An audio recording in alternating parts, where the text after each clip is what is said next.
Si vous voulez vous lever pour vous étirer un petit peu. OK? Vous avez chanté debout, mais juste pour... il fait chaud et puis vous êtes assis depuis un bout de temps. Alors, ça peut faire du bien juste de se lever et de s'asseoir un peu. Merci beaucoup.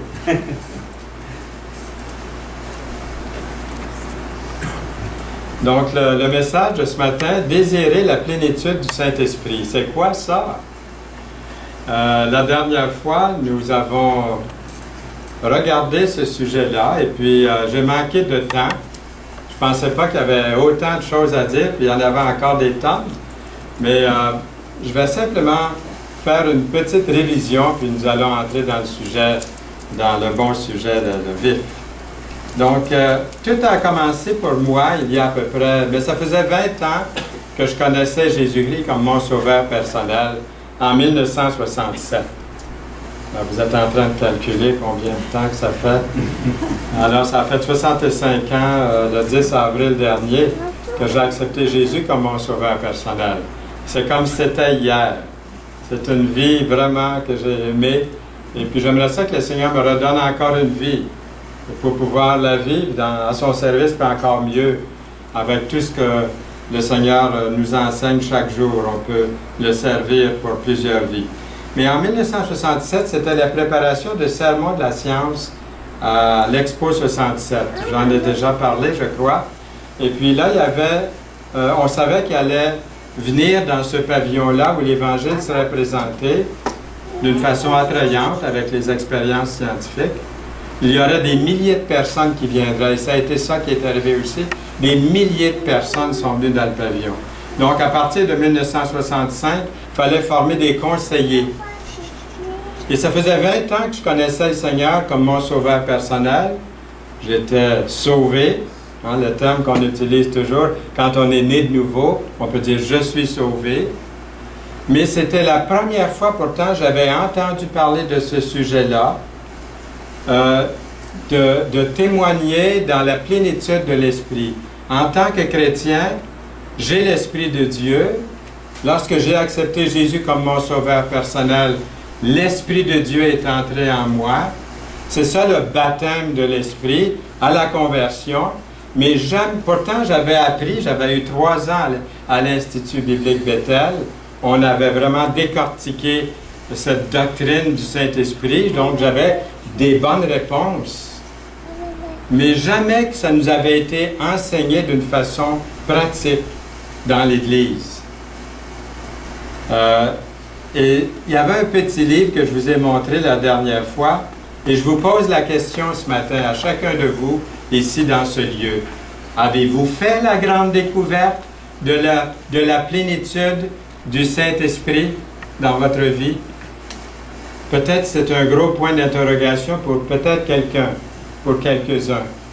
Vous savez ce que c'est, la parole en parle, on a eu des messages là-dessus, mais vous, personnellement, après avoir accepté Jésus comme Sauveur et Seigneur dans votre vie, pouvez-vous dire, j'ai été rempli aujourd'hui, je suis rempli de l'Esprit de Dieu. C'est un message qui peut être contesté, contestataire, qui peut apporter des contradictions, parce que c'est un sujet délicat.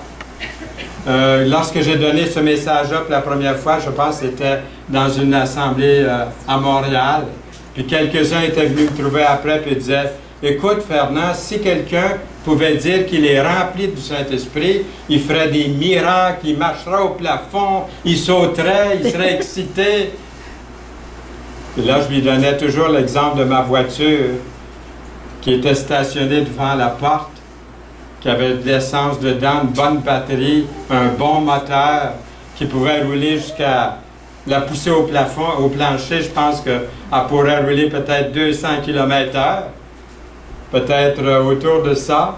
Elle a toute la puissance, même si elle est stationnée devant l'église. Elle a toute la puissance. Lorsque je vais reculer, tantôt, je ne recule pas à 200 km/h. Elle a toute la puissance pourtant, mais seulement ce que je lui demande. Et le Saint-Esprit, c'est la même chose en vous, en moi. Nous sommes disposés à lui. Il nous utilise pour reculer, pour avancer, pour aller de côté, pour faire des grandes choses ou des toutes petites choses. dans sa volonté. Ça a été un message extraordinaire dans ma vie. Après 20 ans, après avoir connu le Seigneur comme Sauveur, je connaissais bien la doctrine, mais il y a des choses qui me revenaient à l'esprit, même à l'école biblique. Et ceux qui sont allés à l'école biblique, vous allez me comprendre là-dessus. Il y avait des professeurs qui venaient nous enseigner. C'était les meilleurs professeurs, je dirais, au monde pour nous enseigner la doctrine. Mais personnellement, je ne sentais pas que ce professeur-là était rempli de l'Esprit de Dieu. C'était un bon professeur. Ou même un prédicateur. Quelquefois, j'ai entendu des prédicateurs, des prédications, et moi, je travaille à devenir ce que l'Écriture nous demande d'être rempli de l'Esprit lorsqu'on vit la vie chrétienne, lorsqu'il nous demande des choses à faire. Mais je sentais que c'était beaucoup plus professeur, enseignant, que de communiquer quelque chose de spirituel. Je me rappelle quand j'étais plus jeune, celle qui nous a annoncé l'Évangile, c'était Mme Dorothy Kenyon, la fondatrice de l'Institut biblique Bethel. C'était ma première monitrice à l'école du dimanche en 1947, chez nous, dans la maison.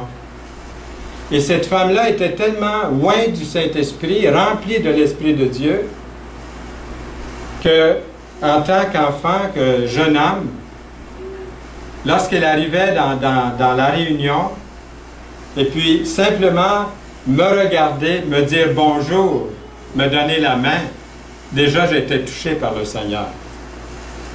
C'est quelque chose, ça, d'inexplicable. Au premier camp à Baindsville, près de Saint-Sauveur, je me levais à 5 heures du matin, comme je vous ai dit, je pense. J'allais toucher l'eau, voir si l'eau était bonne, parce que j'aimais me baigner. Et là, j'ai vu une ombre qui passait à 5 heures le matin, qui s'en allait vers la forêt. Et comme petit garçon espiègle et puis curieux, je me cachais en arrière de chaque arbre, puis je la suivais, voir où est-ce qu'elle allait. C'était Mme Dorothy Kenyon. Elle entrait dans la forêt, il y avait un gros arbre là qui était couché par terre. Elle ouvrait sa Bible. Et puis là, je l'ai vu mettre sa tête dans sa Bible comme ça, puis elle priait. J'ai attendu 1 minute, 2 minutes, 3 minutes, mais l'endormitoire me prenait. Il fallait que je finisse d'aller dormir ma nuit. Et je retournais dans la cabine. Un jour, elle m'a dit, « Fernand, je prie pour toi tous les jours. » Donc, on voyait que cette personne-là avait vraiment la plénitude de l'Esprit dans sa vie. Il y en a eu une multitude comme ça que j'ai rencontré aussi. Mais on ne peut pas faire quelque chose pour Dieu et ne pas avoir la plénitude de l'Esprit. Je dirais à tous les jours, priez le Seigneur pour cette plénitude en tant que croyant. Je connaissais toute la doctrine, mais je ne l'avais pas encore réalisée dans ma vie. Et ça, c'est important pour chacun de nous ici ce matin, dans l'Église. À la conversion, lorsque nous avons invité le Seigneur Jésus-Christ comme Sauveur et Seigneur, nous avons été baptisés de l'Esprit, nous avons été scellés du Saint-Esprit. En lui, vous aussi, après avoir entendu la parole de la vérité, l'évangile de votre salut, en lui vous avez cru. Et qu'est-ce qui est arrivé? Et vous avez été scellés du Saint-Esprit. Le croyez-vous? C'est ça la différence entre un chrétien converti, né de nouveau, baptisé de l'Esprit, scellé de l'Esprit, et quelqu'un qui a toute la moralité, qu'il est bon, qu'il est gentil, qu'il a tout, mais il n'y a pas l'Esprit de Dieu. Il est mort spirituellement. Il n'est pas de Dieu. Éphésiens 1:13. Nous avons cet autre verset. Nous avons tous, en effet, été baptisés dans un seul esprit pour former un seul corps, soit juif, soit grec, soit esclave, soit libre, soit québécois. Et nous avons tous été abreuvés d'un seul esprit. Nous avons tous, en effet, été baptisés parce que nous avons cru. Le croyez-vous? Ça fait toute la différence. Toute la différence. Mais une fois baptisé de l'Esprit, une fois sauvé, né de nouveau, une fois né de nouveau, il y a la plénitude de l'Esprit. Vivre quotidiennement, tous les jours, dans la plénitude de l'Esprit. C'est une question tellement importante, car il est écrit dans la Bible, « Ne vous enivrez pas de vin, c'est de la débauche, soyez au contraire remplis de l'Esprit. » C'est un commandement, c'est à l'impératif. On n'a pas le choix, soyez remplis de l'Esprit, une fois que vous avez cru. C'est merveilleux. Parce que le Seigneur, c'est son désir, c'est sa volonté que je sois rempli de l'Esprit de Dieu à tous les jours pour le servir. Que je sois boulanger, laitier, pilote d'avion, sans travail, peu importe. Homme ou femme, comme nous avons lu. Dans Jean 14, Jésus parle à ses disciples sur le Saint-Esprit, le Consolateur, qui viendrait vers eux. Après que Jésus aurait quitté la terre. Il ne les laissait pas orphelins. C'était merveilleux. Vous ne trouvez pas d'être avec Jésus à tous les jours? De marcher avec lui, de traverser les champs de blé, de le voir manger des figues, de le voir parler avec eux, de tout. D'être en sa compagnie. Il ne nous a pas laissés orphelins. Il nous a donné l'Esprit. Maintenant, pour s'assurer d'avoir une vie constamment remplie de l'Esprit, il s'agit premièrement d'haïr le péché qui nous en promet tant, qui peut être tellement agréable à la chair, tellement plaisant. Mais comme chrétien rempli de l'Esprit de Dieu, d'haïr le péché. De vouloir être délivré du péché, des péchés.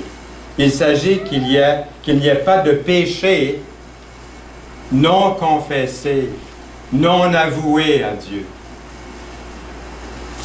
On ne peut pas cesser de pécher dans notre nature de chair, d'avoir des échecs, de se tromper. Mais c'est quand je garde ça à l'intérieur, la parole est claire là-dessus.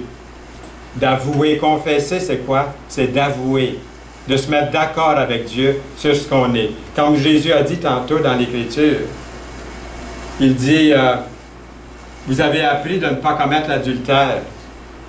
Mais Jésus va un peu plus loin. Il dit, si vous regardez une femme pour la convoiter, déjà dans votre cœur, vous avez commis l'adultère.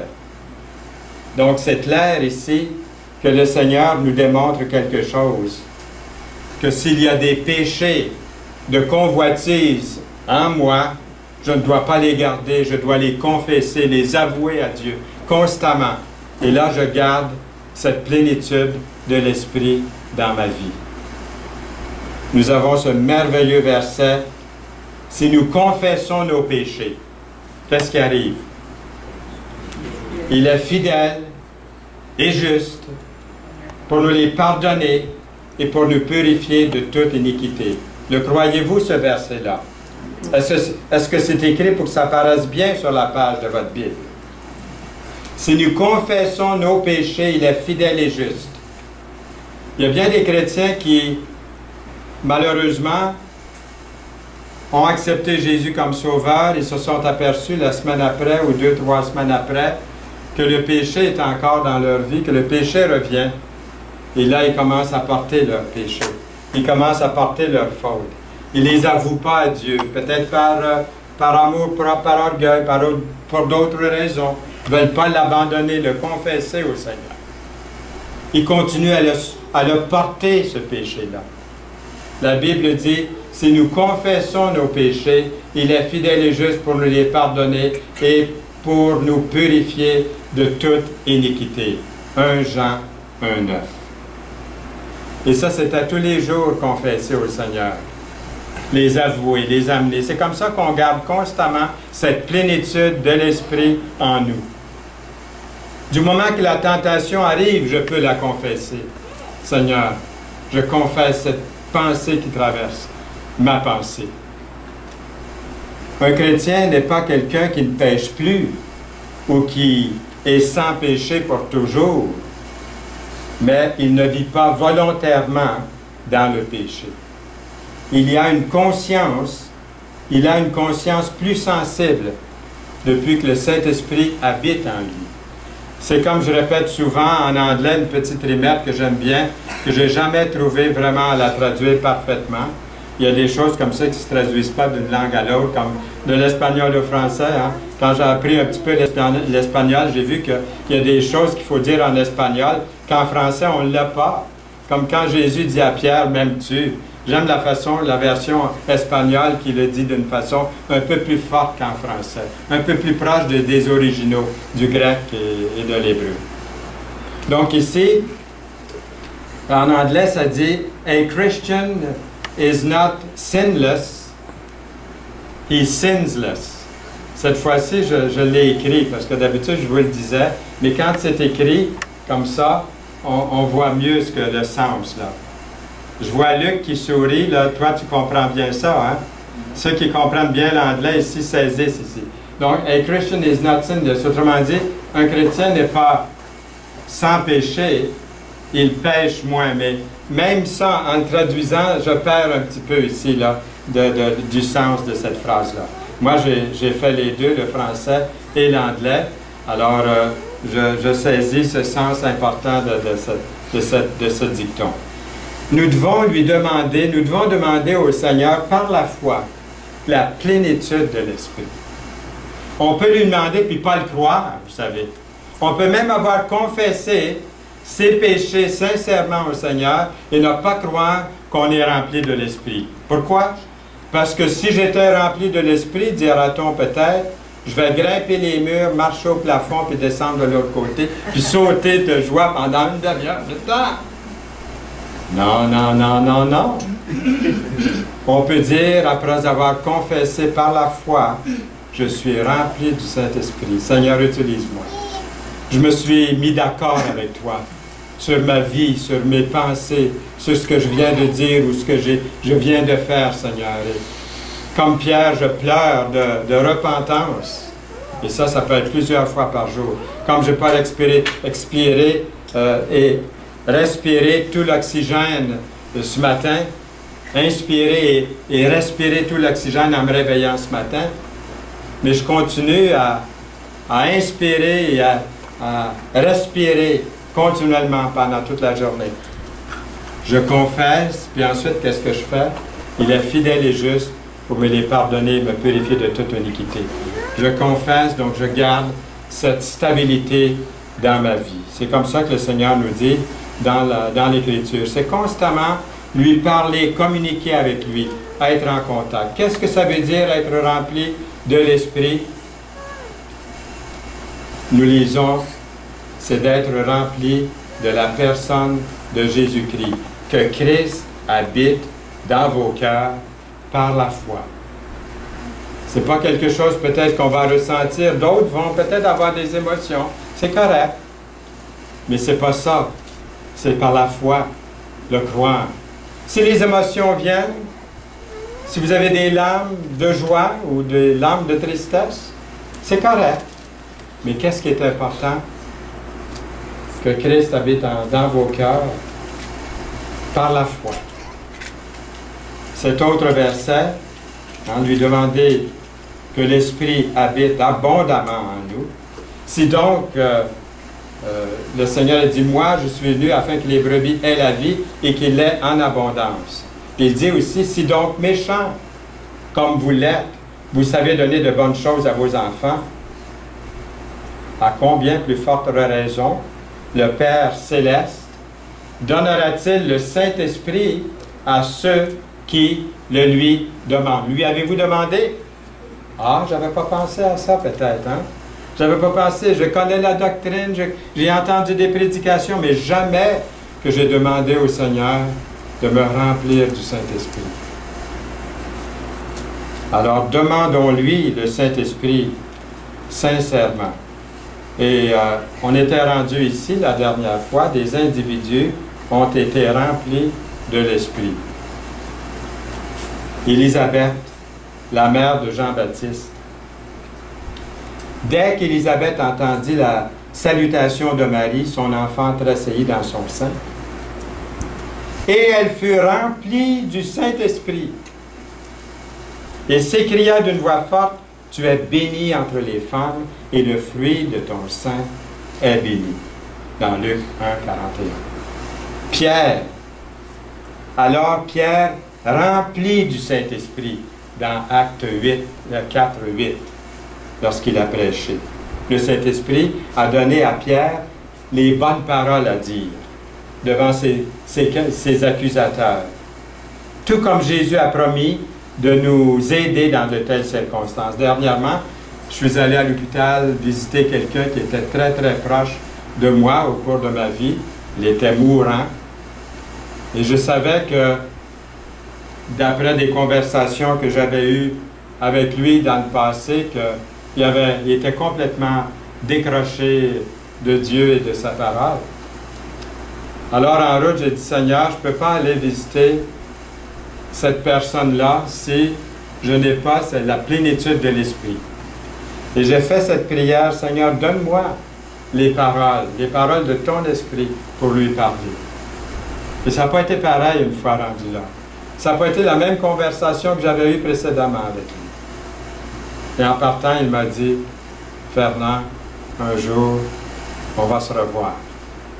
Donc, après avoir parlé avec lui, après avoir vu qu'il croyait au Seigneur et puis que ce qu'il avait appris jeune, c'était encore là, il y avait un fondement, il y avait sa parole. C'est pour ça, lorsqu'on parle à quelqu'un, peut-être qu'il peut y avoir des écarts dans la vie de quelqu'un de plusieurs années.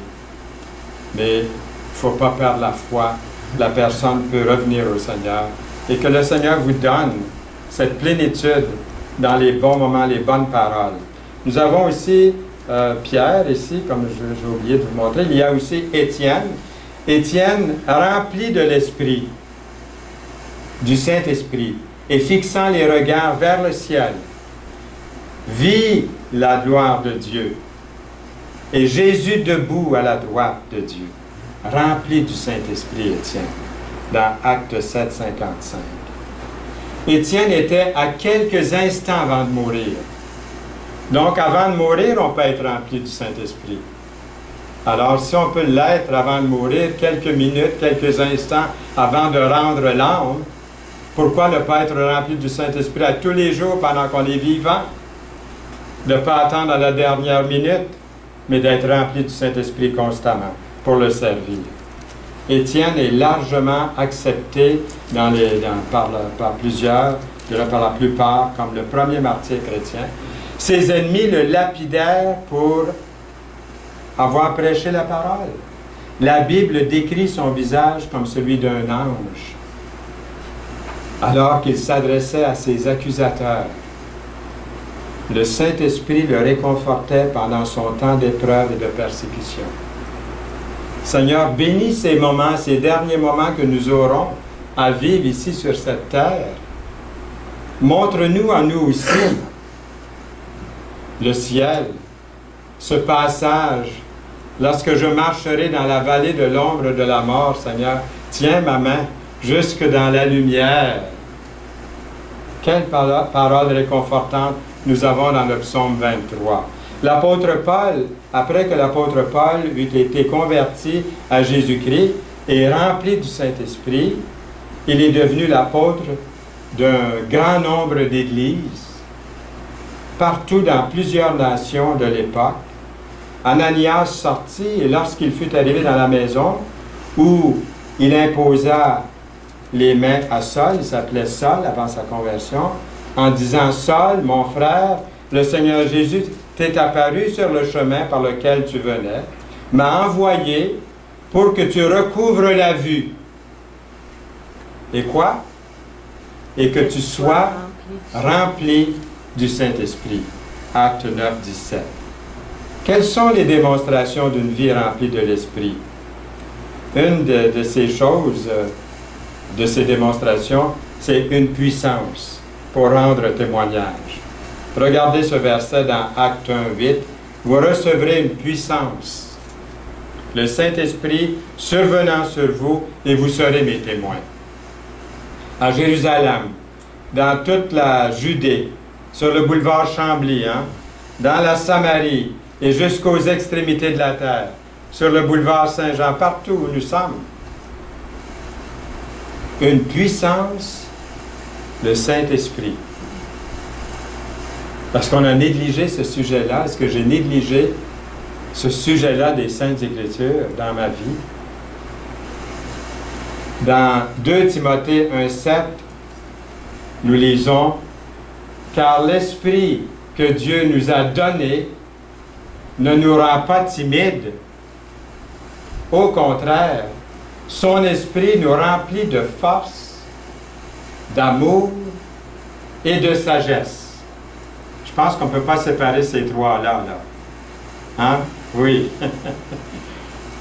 Amour, force, force. Il y en a qui sont arrêtés à force. Puis je vous dis que ça frappe, ça cogne à force.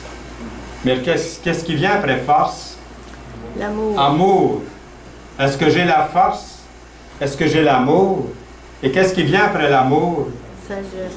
Pendant des années, au début de ma conversion, je me rappelle que je n'avais pas cette sagesse-là en témoignant.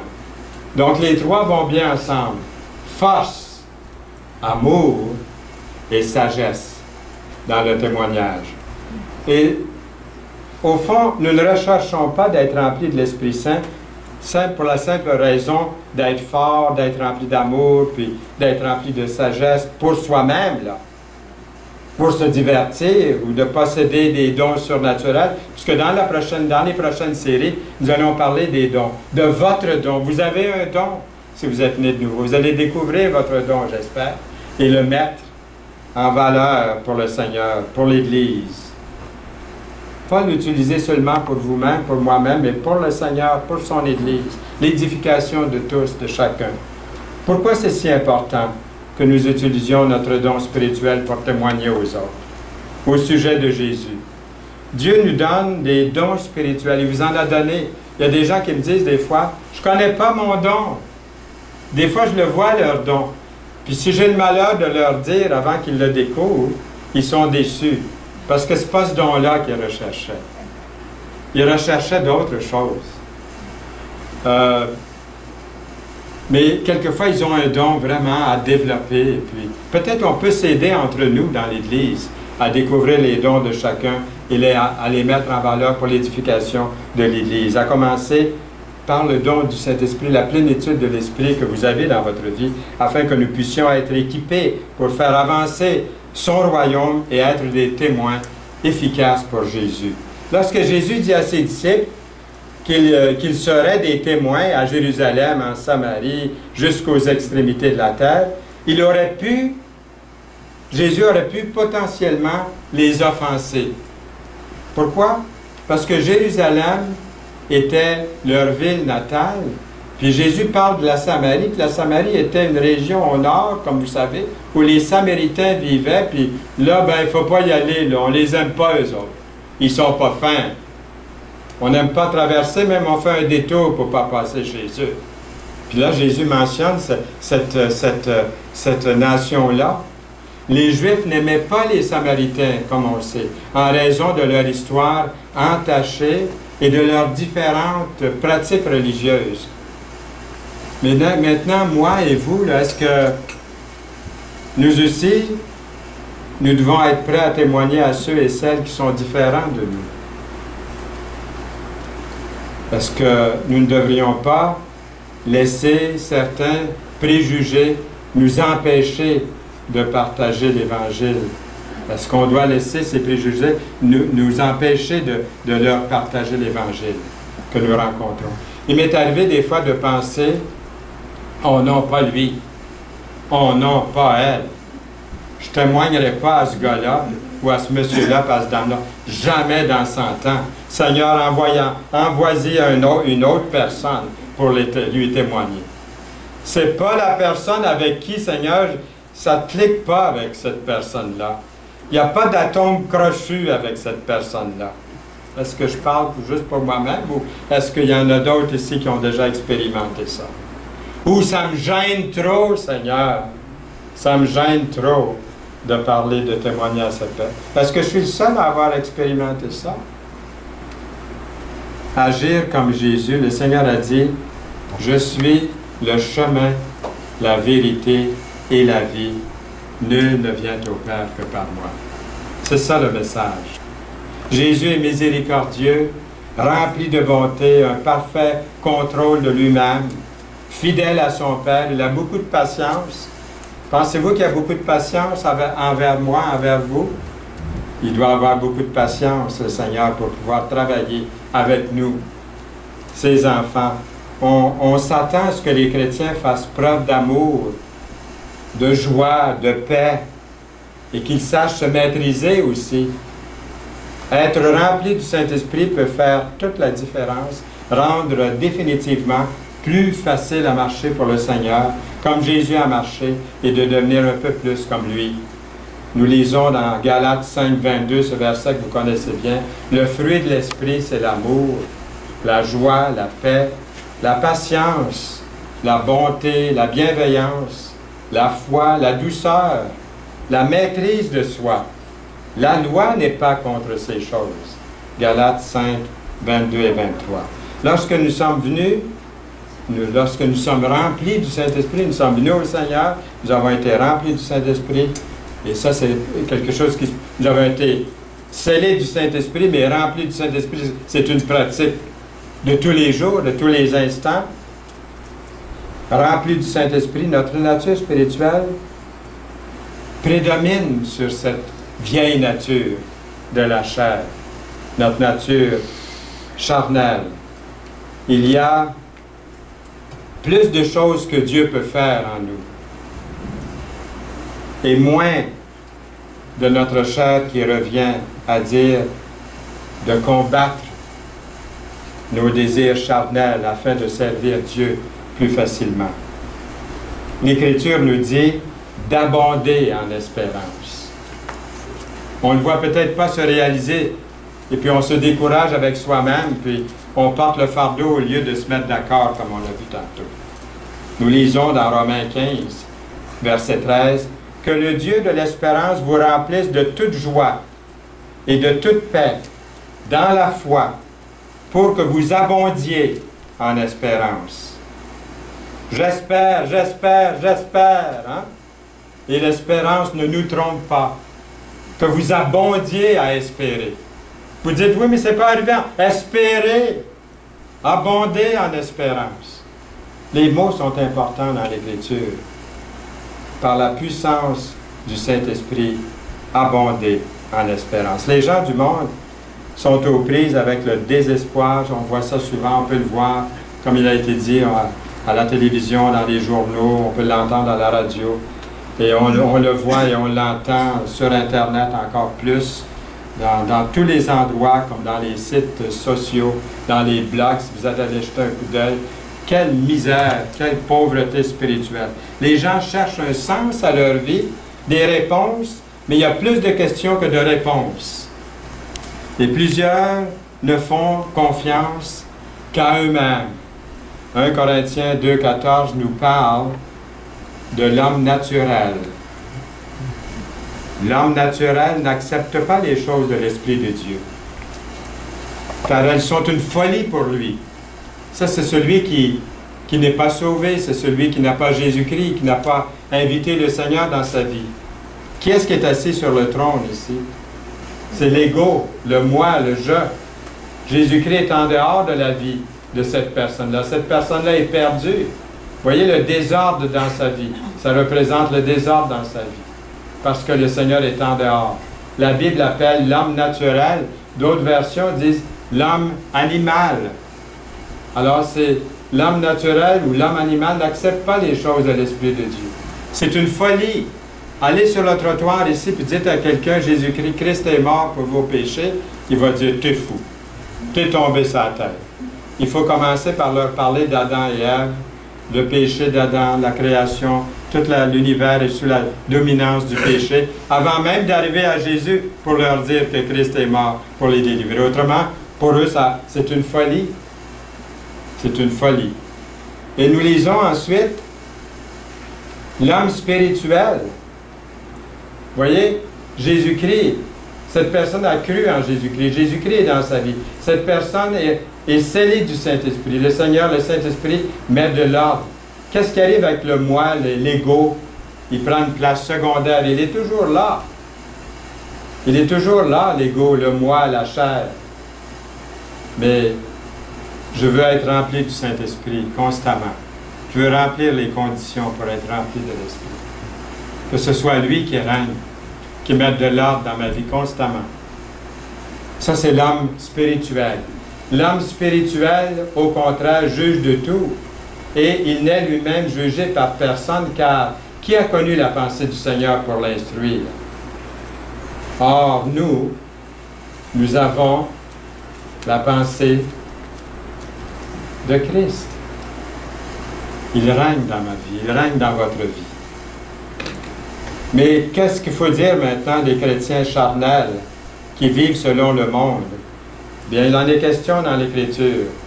Vous voyez, le chrétien charnel, c'est celui qui a Jésus-Christ, qui est sauvé. Jésus-Christ est encore dans sa vie. Il a été scellé du Saint-Esprit, mais l'ego, le moi, le je, la chair a repris contrôle. Et à nouveau, c'est le désordre spirituel dans la vie. Un mauvais témoignage, une mauvaise lumière dans les ténèbres. Pour moi, frère, ce n'est pas comme à des hommes spirituels, dit l'apôtre ici, lorsqu'il s'est adressé à eux, que j'ai pu vous parler, mais comme à des hommes charnels, comme à des enfants en Christ. Des enfants en Christ, en Jésus-Christ, mais charnels, qui ont laissé le moi, le je, prendre le contrôle, et c'est tout de suite le désordre dans la vie. Il y a un autre verset plus loin qui dit ceci. En effet, puisqu'il y a parmi vous de la jalousie. Pardon. Est-ce que j'ai le verset? Oui. Ici, le verset. En effet, puisqu'il y a parmi vous de la jalousie et des disputes, n'êtes-vous pas charnels et ne marchez-vous pas selon l'homme? Donc, il mentionne certaines choses, comme la jalousie, les disputes, mais la liste est longue. Elle n'est pas toute là, la liste. Hein? Il y en a d'autres que ces deux-là mentionnés. Et il dit, puisqu'il y a parmi vous ces choses-là, il en mentionne une couple, n'êtes-vous pas charnels? On voit que lorsqu'on marche selon l'homme, c'est clair que l'ego est là sur le trône, qu'on n'a pas laissé la place au Seigneur pour nous diriger, qu'on a à demander par là, à confesser sincèrement au Seigneur et à retrouver la plénitude de l'Esprit. Jésus est le seul espoir pour ce monde dans lequel nous vivons, c'est vrai. Même si quelqu'un semble tout avoir, hein, beaucoup d'argent, beaucoup de biens matériels, beaucoup d'amis, la joie de vivre, il n'a rien s'il ne connaît pas Jésus comme sauveur et ami. Connaître Jésus, c'est avoir une ferme assurance de la vie éternelle et une raison de vivre chaque jour en étant rempli de l'Esprit de Dieu. Et par surcroît, c'est redoubler d'espérance, d'être patient, de redoubler d'espérance au point de partager avec les autres cette espérance vivante qui nous habite par la foi. Amen. Amen. Que le Seigneur vous bénisse abondamment aujourd'hui et cette semaine. Seigneur, nous voulons te mettre devant nous pour marcher devant nous. Nous voulons marcher dans tes traces. Seigneur, aide-nous aujourd'hui et cette semaine dans ta volonté pour ta plus grande gloire. Au nom du Seigneur Jésus. Amen.